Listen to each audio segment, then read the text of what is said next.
Alright, so let's talk about distractions. Now when you're talking about distractions, what typically happens?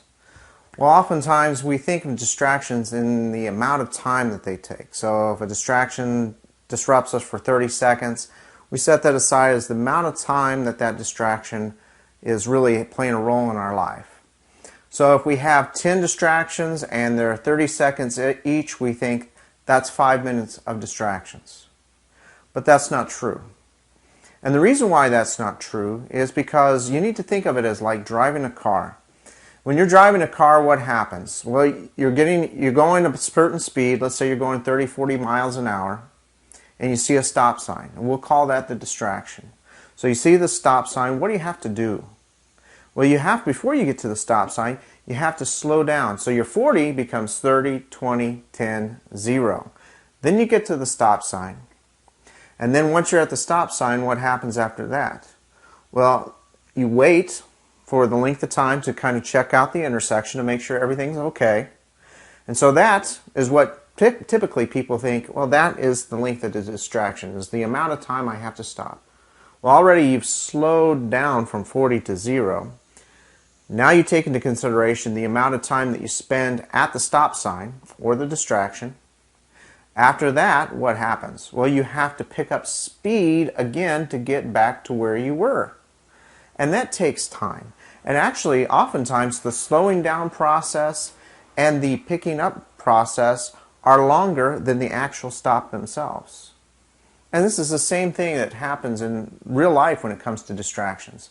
Is we think, okay, like my wife comes into my office sometimes. She say, I just need 1 minute of your time. And I'm right in the middle of something, maybe recording videos or maybe creating something, and she says, I need 1 minute. And I realize, and for my wife, I typically make an exception. I let her know when I'm going to be busy, but I'll make an exception because I love her.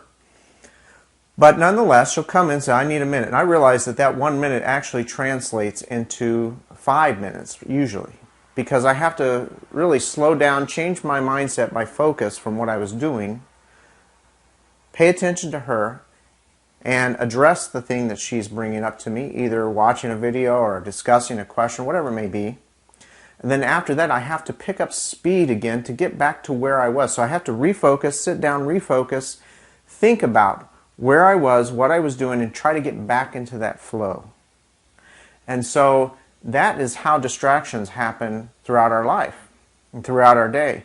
So when we think about a distraction, maybe a notification, maybe checking email real quick, right when we're in the middle of focusing on writing or putting something together or creating something, and we stop for just a second to check something, that is like coming to a stop and slowing down, stopping, and having to pick up speed. You do that enough times throughout your day, you're going to lose a tremendous amount of momentum, because it's like the difference of driving through town and having these constant stop signs that you have to go through. How far are you going to get throughout your day if you have to do that? You're not going to get as far as you would as if you had an interstate in the same spot that would take you from the same starting point to the ending point, and you could just put your foot on the gas and go, which is what a distraction-free life is all about. So the point is, don't just consider distractions based on the amount of time that they take away from doing something. Realize that each one of those distractions is a slowdown and a pickup afterward, and it destroys your momentum. And realize that eliminating these tiny distractions, whether it's people coming into your room, whether it's checking email, whether it's checking a notification, whether it's watching the bird outside the window, whatever it may be, you've got to look beyond this little sliver of time that distraction represents and start realizing that it's breaking your flow and slowing you down in bigger ways than you thought. So the point is, the next action is to start paying attention to these little tiny distractions that you have in your life, and whatever they may be, and really start noticing them.